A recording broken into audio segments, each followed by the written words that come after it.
आपण पाहता दैनिक Vidarbha Satyajit live news. आमचे मुख्य संपादक उद्धव फंगाळ यांनी राजकारण, विधानसभा निवडणूक व इतर समस्या या विषयावर काही दिवसापासून मुलाखती व बातम्या दाखवण्याचा प्रयत्न केला। मात्र जुनी शिक्षण पद्धत व सध्या बदललेली शिक्षण पद्धत यावर MES शिक्षण संस्थेतील शिक्षक सतीश मेरतकर सर यांची मुलाखत घेतली। यावेळी शिक्षणावर विविध चर्चा, प्रश्न उत्तर अशी चर्चा करण्यात आली। यावेळी सतीश मेरतकर सर यांनी अगदी अभ्यासपूर्ण व तेवढीच महत्त्वाची उत्तरे दिली। नमस्कार, आपण पाहत आहात दैनिक विदर्भ सत्यजित लाईव्ह न्यूज। रोज आपण विधानसभा निवडणुका, राजकारण, वेगवेगळ्या राजकारणावर काही मुलाखती आणि शेतकऱ्याच्या अडीअडचणी, प्रतिक्रिया, ग्रामीण भागात जाऊन, शहरी भागात जाऊन हा उपक्रम आपला सुरू होता व तो उपक्रम सुरूसुद्धा राहणार आहे। त्याच्यामध्ये कुठेही खंडितपणा येणार नाही। पण एक आजची जी मुलाखत आहे ही थोडी वेगळी स्वरूपाची आणि वस्तुस्थितीवर आधारित म्हणा किंवा एक सकारात्मक दृष्टिकोन ठेवून एक जनजागृती करण्याचा प्रयत्न आहे। याच्यामुळे उद्देश कोणता असा नाही की बा ही मुलाखत कशी आहे याच्याबद्दल काही विषय नाही, फक्त एक जनजागृती व्हावी, अगोदरची परिस्थिती, आत्ताची परिस्थिती। आणि ही मुलाखत शिक्षणावर अवलंबून आहे, म्हणजे शैक्षणिक क्षेत्र जे आपलं आहे शिक्षण वगैरे त्याच्यावर आधारित आहे। आपल्यासोबत शिक्षक आहेत सतीश भाऊ मेरतकर सर आहेत। तर आपण त्यांच्याशी शिक्षणासंदर्भात काही गोष्टी जाणून घेऊ। त्यामुळे आपण अगोदर सतीश सरांचं मी आमच्या विदर्भ सत्यजितमध्ये स्वागत करतो। गुरुजी नमस्कार। नमस्कार। आपण शिक्षक आहात, त्यामुळे शैक्षणिक क्षेत्र आपल्याला जवळपास सर्व माहीत आहेच, काही जास्त सांगायची गरज नाही। आणि अगोदरचं जे शिक्षण होतं, एक 15-20 वर्षाच्या अगोदरचं जे शिक्षण प्रणाली म्हणा किंवा शिक्षण होतं शिकवण्याचं, तसं शिक्षण आता बी आहे, फरक काही पडलेला नाही, पण एक बदल झालेला आहे त्याच्यामध्ये। म्हणजे प्रचंड बदल बदल झालेला आहे किंवा जास्तीचं शिक्षण किंवा शिक्षणाचा दर्जा वाढला, सुविधा भरपूर झाल्या, त्यामुळं याच्यामधला काही थोडाफार फरक काय सांगता येईल आपल्याला? काय शिक्षण व्यवस्था ही म्हणजे अगदी प्राचीन काळापासून विचारात घेतलं तर ही परिवर्तनशील आहे। आज जे परिवर्तन आपल्याला दिसते आहे हे माहिती तंत्रज्ञानाच्या युगातलं परिवर्तन आहे। एक साधारणतः 2004-5 पर्यंतचा जर काळ घेतला तर स्मार्टफोन, मोबाईल ही पद्धती नव्हती। शिक्षणाची व्याख्या ही आमूलाग्रपणे, क्रांतिकारीरित्या आणि आश्चर्यकारकपणे बदललेली आहे। आज जर आपल्याला पाहिलं तर माहितीचा माहितीचा स्फोट झालेला आहे। आपल्याला एका क्लिकवरती कुठेही कोणत्याही विषयाची माहिती उपलब्ध आहे। म्हणजे शाळेतल्या शिक्षणावर मुलांना अवलंबून राहायची आवश्यकता नाही, त्याला माहिती कुठेही उपलब्ध आहे। मग शिक्षण कशासाठी?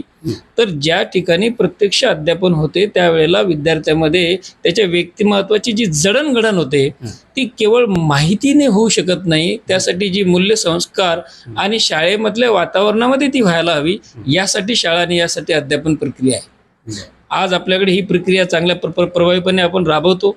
हे मूल्य शिक्षण, नैतिक शिक्षण मुलामध्ये एकदा जर का रुजलं तर त्याला उच्च शिक्षणामध्ये त्याचा लाभ होतो आणि तो खऱ्या अर्थाने एक सुजाण नागरिक म्हणून पुढे घडतो। बुद्धिमत्ता, प्रतिभा ही त्याला उपजतपणे मिळालेली असते, त्या सुप्त गुणांना आपण वावही देत राहतो।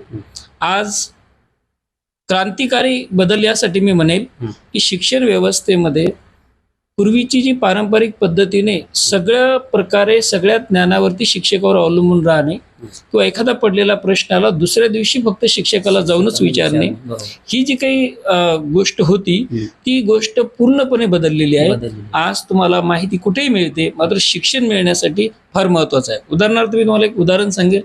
एक साधा शब्द आहे लॉज। तर लॉज हा शब्द आहे, याचा प्रोनाउन्सिएशन लॉज आहे। स्पेलिंग जर प्रत्यक्षात पाहिलं तर LODGE आहे। मुलांना हे लॉज म्हणतात कारण सर म्हणतात म्हणून ऐकतात, पण शाळेत शिकवताना जेव्हा हे सांगितलं जाते की लॉज का, तर ज्या ज्या वेळेला डीच्या समोर G आलेलं असते त्यावेळेला D हा कम्प्लीट सायलेन्स असतो। मग लॉजमध्ये ते आहे, वेजमध्ये ते आहे, अशा पद्धतीने जिथे डीच्या समोर G आलेलं असेल त्यावेळेला D कम्प्लीट सायलेंट असतो। एखाद्या गोष्टीला हाच उच्चार का म्हणतात त्याचं कारण कळणं त्याला नॉलेज म्हणतात, त्याला ज्ञान म्हणतात। आणि मला वाटतं सर हे ज्ञान तुम्हाला गुगलमधून प्राप्त होणे नाहीये, तिथे माहिती मिळेल।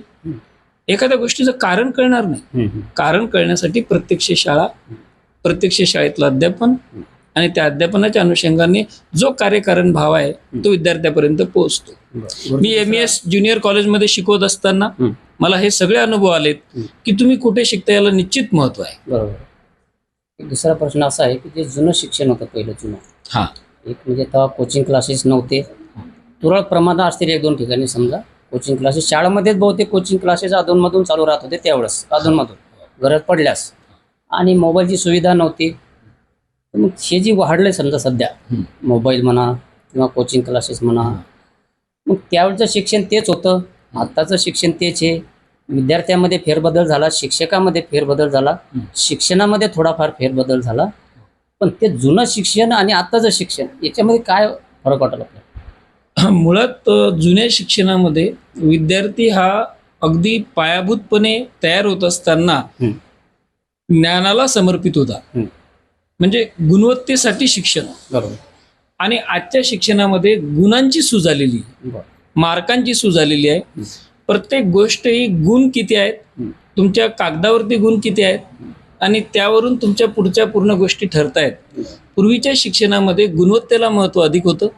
तुम्हाला सांगितलं असेल कदाचित किंवा पूर्वीचा 60% जो आहे किंवा 65% जो विद्यार्थी आहे तो ज्या सराईतपणे गणितं सोडवतो, ज्या अगदी गुणवत्तापूर्ण पद्धतीने अचूकपणे गणितं सोडवतो, आज 90% मुलाला एखादा प्रॉब्लेम दिला तर तो तितक्या चांगल्या पद्धतीने त्याला सोडवता येत नाही, कारण त्याचे गुण वाढलेत परंतु त्याची गुणवत्ता मात्र त्या गुणांनी सिद्ध होत नाही. याला कारण कोण?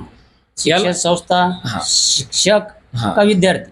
याला कारण असं म्हणाल की पूर्ण शिक्षण व्यवस्थेमध्ये आपण ज्या मुलांचं कागद किंवा गुणपत्रिका बघून जो प्रवेश देतो त्याला आलेलं अवास्तव महत्व, आणि ते महत्व आल्यामुळे सर्वजण एक म्हणजे रेस सारखे त्याच दिशेने जात आहे. पण खरी जर वास्तविकता बघितली तर आपल्याला गुणवत्ता विकास किंवा गुणवत्ता सुधार हाच कार्यक्रम शासन दरबारी सुद्धा राबवला गेला पाहिजे. गुणवत्ता जोपर्यंत विद्यार्थ्यांमध्ये तयार होणार नाही तोपर्यंत वरवरती कागदोपत्री आलेली गुणाची सूज म्हणेन मी त्याला, ती फारशी उपयोगाची नाही. अगोदर शिक्षण संस्था म्हणा किंवा सरकारी शाळा म्हणा हे अतिशय कमी प्रमाणात होत्या. या अलीकडच्या काळामध्ये शिक्षण संस्थेचा महाराष्ट्रामध्ये एक बाजार झालेला आहे. सर्व ठिकाणी इंग्लिश शाळा, CBSE, कॉन्व्हेंट अशी वेगवेगळे हे तयार झालेले आहे. पण पाहिजे तसं जे शिक्षण म्हणतो आपण, एक लहान संस्कार असलेच पाहिजेत मुळापासून, त्या मुलाचा लहानपणापासून पाया हा शैक्षणिक दृष्ट्या मजबूत झाला पाहिजे. पण जे सरकारी शाळा आहेत, जिल्हा परिषद असो किंवा ते नगरपालिकेच्या शहरामध्ये असो, त्यांच्याकडे असा कल वाढताना आपल्या काही दिसून येत नाही. जो बाजार झालेला आहे तर हा नेमकं काय?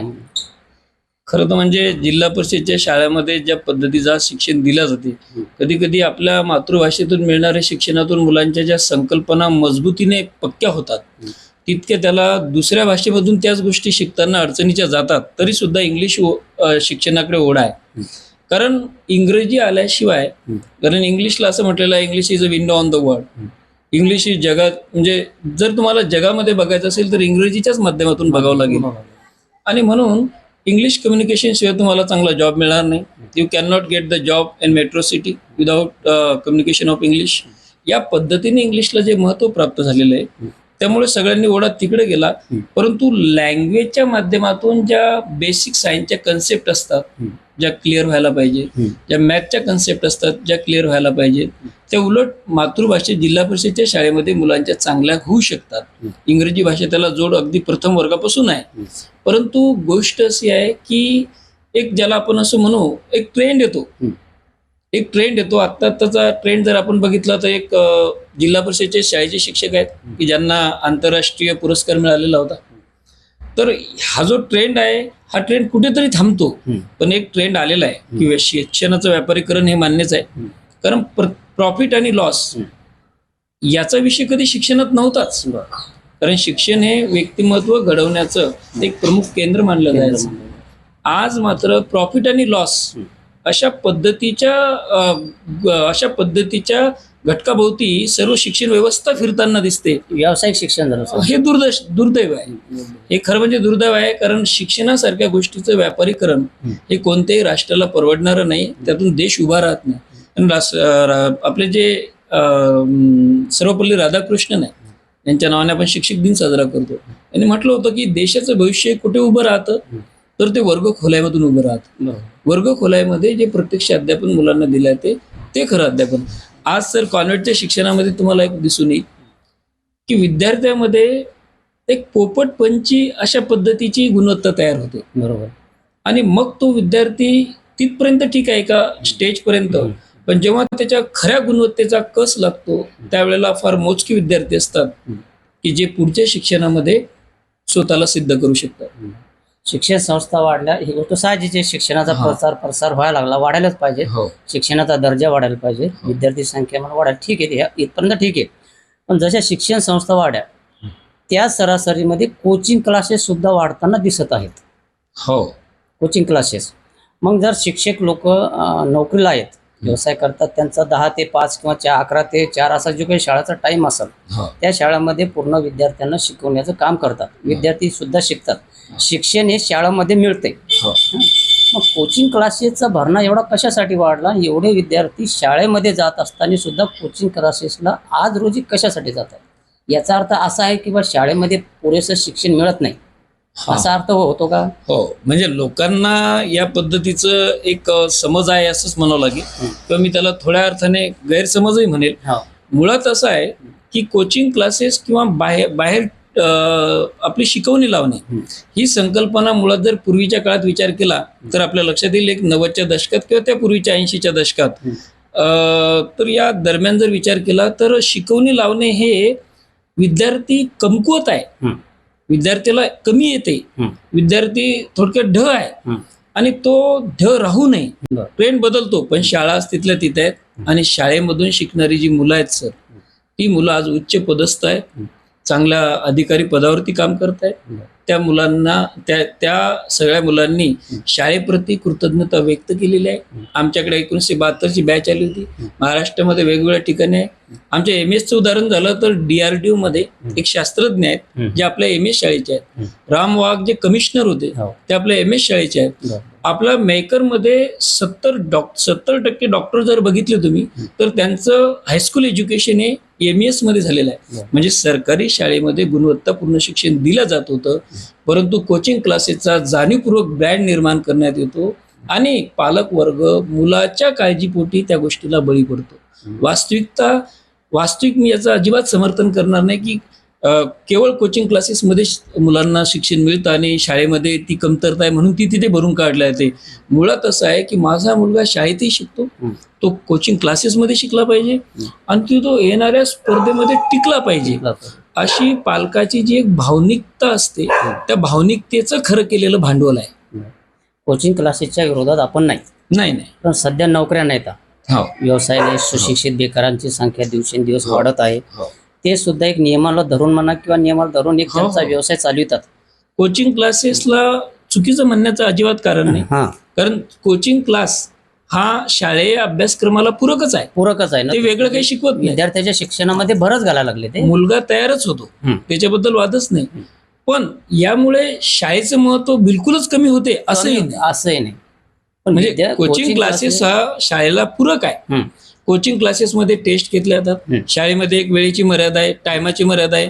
कोचिंग क्लासेसमध्ये त्याच अभ्यासक्रमावर अधिक सराव घेतला जातो, मुलगा अधिक चांगल्या प्रकारे पक्का होतो.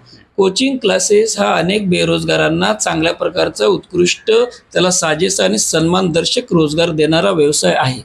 कोचिंग क्लासेसचा सन्मान केलाच पाहिजे, ते वाईट काही करत नाहीत. शेवटी ज्ञानदानातून आपली उपजीविकेचं साधन निर्माण करणे ही काही चूक नाही आहे. उलट विद्यार्थी चांगल्या पद्धतीने ते घडवतात, याबद्दल त्यांचं कौतुकच आहे आणि ते झालंही पाहिजे. फक्त एकच आहे की यामुळे शाळा किंवा शाळाची गुणवत्ता घसरली असा अनुमान काढणं सुद्धा माझ्या मते चुकीचं आहे. ते मोबाईल आलेले, अँड्रॉइड मोबाईल वगैरे आलेले, विद्यार्थ्यांमध्ये जवळपास यांचा वापर जास्त दिसत आहे अलीकडच्या काळामध्ये. शाळेमध्ये सुद्धा मुलाजवळ मोबाईल असतात, घरी सुद्धा मोबाईल असतात. याचा परिणाम शिक्षणावर होत आहे का? म्हणजे मोबाईल घातक म्हणा का त्याच्यामुळे शिक्षणाचा दर्जा होत आहे? काय भूमिका आहे शिक्षणाची आणि ते मोबाईलची भूमिका काय समजावा? खरी गोष्ट आहे.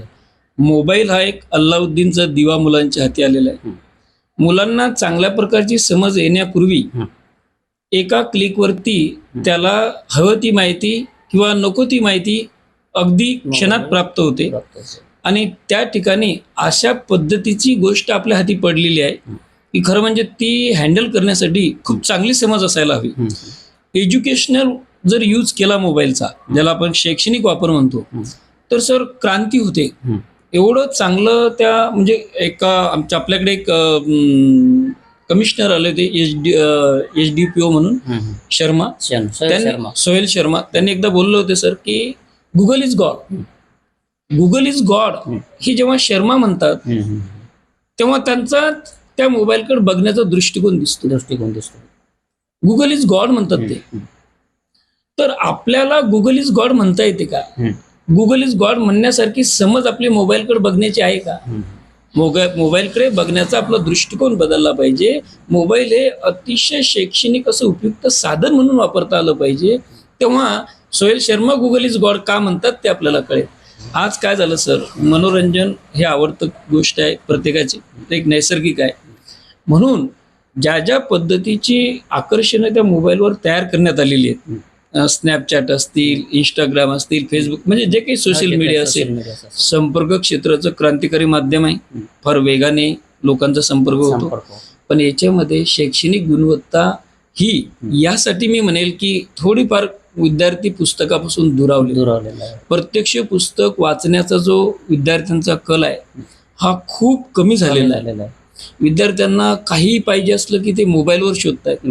त्यामुळे त्यांच्या आरोग्यावर होणारा परिणाम, त्याच्या रेडिएशनचा परिणाम, त्यातून मुलांच्या डोळ्यावर कमी वयात होणारा परिणाम, या सगळ्यांचा जर परिणाम बघितला सर, तर मोबाईलच्या वापरावर कुठेतरी लिमिटेशन आणणे हे पालकांची जबाबदारी आहे, शिक्षकांची जबाबदारी आहे. आणि मोबाईलमुळे विद्यार्थी हा अभ्यासात पाहिजे तसा पूर्वीसारखा रमत नाही, ही गोष्ट सत्य आहे. कारण मोबाईलमध्ये अभ्यासापेक्षा मनोरंजनाची साधनं अधिक उपलब्ध आहेत. आणि मुलं जर रमायला लागलीत तर ती नवीन नवीन आकर्षणं तयार केली जातात. त्याला डिस्ट्रॅक्ट केलं जातं, तो ट्रॅकवर राहत नाही. आज जर आपण पाहिलं सर तर आपल्याला हे दिसतं की शिक्षणाच्या एका वेळेला शिक्षणाचं एक उत्कृष्ट साधन म्हणून कोरोनाच्या काळामध्ये मोबाईलने आपली भूमिका बजावली. आज मोठमोठ्या मीटिंग्सला जेव्हा वेळेची आणि ठिकाणाची गरज नसता गुगल मीटवर चांगल्या चांगल्या पद्धतीच्या मीटिंग घेतल्या जातात. शैक्षणिक साधनं किंवा शैक्षणिक मार्गदर्शन सहजपणे घरबसल्या आपण ऐकू शकतो, देऊ शकतो. आणि म्हणून मला वाटतं की सोहेल शर्मा सारखा उच्च पदस्थ व्यक्ती जेव्हा गुगल इज गॉड म्हणतो तेव्हा आपल्या लक्षात येतं की मोबाईल हा किती चांगल्या पद्धतीने वापरता येतो, आजच्या जीवनाला किती समृद्ध बनवता येते. पण मुलांच्या ते लक्षात येण्यापूर्वी त्यांच्या हाती मोबाईल आलेला आहे. ही खरंच चिंतेची बाब आहे. आज तर मोबाईल साक्षरता असा काही विषय शिकवावा अशी गरज निर्माण झालेली आहे. मुळात सर पुस्तकापासून मुलं दुरावलीत मोबाईलपासून, हे सत्य आहे. सर, आमच्या चॅनलच्या माध्यमातून तुम्ही पालकांना काय आवाहन करा शिक्षणासंदर्भात, विद्यार्थ्यांसंदर्भात, मोबाईल संदर्भात, काय नेमके भूमिका पालकांना किंवा काय करायला पाहिजे नेमकं? मी एवढंच सांगेल सर की एक वेळ असावा. सोशल मीडियाचा तुम्ही वापर करायला हरकत नाही, त्याची एक मर्यादित वेळ असावी. तुम्ही सगळ्या गोष्टी बघायला हरकत नाही, त्याचंही सुद्धा एक वेळ असावी. आणि आपल्या पुस्तकामधून, आपलं प्रत्यक्ष ज्ञानातून जी काही आपली गुणवत्ता विकसित होईल त्याकडे आपण अतिशय कटाक्षाने लक्ष द्यावं. कर्तव्यनिष्ठ बुद्धीने आपण सगळ्या गोष्टीचा वापर करावा. आणि पालकांनी अतिशय सतर्क आणि जागरूक राहून मुलाजवळ दिलेला मोबाईल तो शैक्षणिक उपयोगासाठी वापर करतोय की नाही याची खात्री करावी. नसेल करत तर त्या पद्धतीने त्याला मार्गदर्शन करावं. ऐकत नसेल तर शिक्षकांचं मार्गदर्शन घ्यावं. परंतु ही गोष्ट सहजपणे घेण्यासारखी नाही. आणि आज जर आपण ह्या मुलांना ही समज मिळाली नाही तर हाच तो मोबाईल आहे की जो मोबाईल अनेक विद्यार्थ्यांना चांगल्या प्रकारची प्रतिभा, चांगल्या प्रकारची बुद्धिमत्ता असूनही या शिक्षण पद्धतीपासून दूर नेतोय, शिक्षणापासून दूर नेतोय.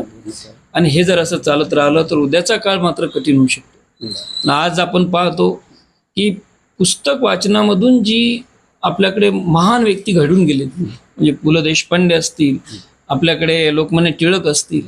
एक लोकमान्य टिळकांना तर म्हणजे तुम्हाला कदाचित माहीत नसेल सर, एक उदाहरण होतं की त्यांचं एकदा ऑपरेशन होतं.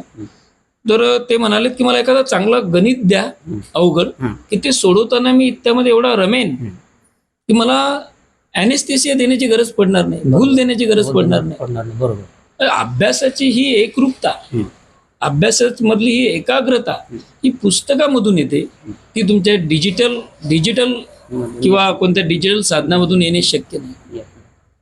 तर हे कुठेतरी थांबलं पाहिजे सर. आणि थांबलं पाहिजे म्हणजे थांबणं शक्य नाही, परंतु पालकांना माझा थोडाफार तरी एक आवर आळा घालता आला पाहिजे. एक वेळेची मर्यादा किंवा एक आवर घालता आला पाहिजे त्यामध्ये. आणि मुलांना खास करून त्याबद्दल सावध सतर्क राहता आलं पाहिजे. पालकांना तेवढं बी सतर्क आपल्या मुलावर लक्ष ठेवलं पाहिजे. शिक्षण, कोचिंग क्लासेस, शाळा काय चालू आहे नेमकं. संवेदनशीलतेने आपल्या मुलांची जडणघडण करताना वेळ दिला पाहिजे, हा माझा त्यांना एक सल्ला असेल. पालकांना ही माझी एक विनंती व सूचना असेल की खऱ्या अर्थाने मुलांकडे तुम्ही तुमच्या मुलांच्या प्राथमिक शिक्षणापर्यंत अतिशय महत्वाची कामं बाजूला ठेवून मुलांच्या जडणघडणीमध्ये तुम्ही वेळ द्या. तुम्हाला हवा तसा मुलगा घडायचा असेल तर मी तुम्हाला आता ही सांगतो की प्राथमिक शिक्षण म्हणजे काय. साधारणपणे प्रथम वर्गापासून ते 8वी वर्गापर्यंत मुलाला स्वतःहून अभ्यास करावा असं फारसं वाटत नसते. त्या मुलाला अभ्यासाची सवय लावणे, त्या मुलाला अभ्यासाप्रती गोडी निर्माण करणे आणि तो काय करतो यावरती, त्याच्या सगळ्या हालचालीवरती आपण त्याचा व्यक्तिमत्व विकास घडावा म्हणून लक्ष ठेवणे. हे जर करता आलं सर तर 9वी पासून मुलगा पालकांना विचारत नाही आणि तिथपर्यंत मुलगा चांगला घडू शकतो. जर आज आपण विचार केला 8वी पर्यंत तो जर चांगल्या गुणवत्तेने पास होत असेल तर 9वी मध्ये त्याला अभ्यास कर असं सांगण्याची गरज नाही. प्रत्येक पालकांना अतिशय महत्वाचं काम समजून याकडे लक्ष द्यावं. ठीक. हे होते सतीश मेतकर सर होते आपल्यासोबत. त्यांनी शिक्षणावर त्यांच्या दृष्टीने आणि आमच्या चॅनलच्या माध्यमातून एक सकारात्मक दृष्टिकोन ठेवून एक सध्याची काय परिस्थिती आहे, जुनी काय परिस्थिती होती, पालकांनी, शिक्षकांनी आणि विद्यार्थ्यांनी कोणत्या पद्धतीने शिक्षण पद्धतीकडे किंवा शिक्षणाकडे पाहिलं पाहिजेत यासाठी आम्ही फक्त एक छोटासा दाखवण्याचा प्रयत्न केला. गुरुजी, तुम्ही आमच्यासोबत वेळात वेळ काढून आले त्याच्याबद्दल धन्यवाद सर. तुम्ही मला संधी दिली त्याबद्दल तुमचे खूप खूप धन्यवाद. सर्व वाचकांना कळवण्यात अत्यानंद होत आहे की साई दैनिक, साई संध्या, दैनिक विदर्भ सत्यजित हे दोन्ही वर्तमानपत्र ई-पेपरच्या माध्यमातून सामाजिक, शैक्षणिक, सांस्कृतिक, साहित्यिक, आध्यात्मिक, राजकीय, शासकीय, प्रशासकीय, खेळ, कला, क्रीडा अशा विविध क्षेत्रातील घडामोडींसोबत सर्वसामान्य, कष्टकरी, शेतकरी, व्यावसायिक, नोकरदार अशा विविध जनमानसांच्या समस्यांच्या बातम्या प्रकाशित करून शासनापर्यंत पोहोचवण्याचं अविरत काम सातत्याने करत आहे. आपल्या या प्रसार माध्यमांना महाराष्ट्र राज्याच्या कानाकोपऱ्यातून उत्तमरित्या चांगला प्रतिसाद मिळत आहे. कविता, लेख, धार्मिक साहित्य यांच्या माध्यमातून देखील धार्मिक संस्कृतीचं जतन केलं जात आहे.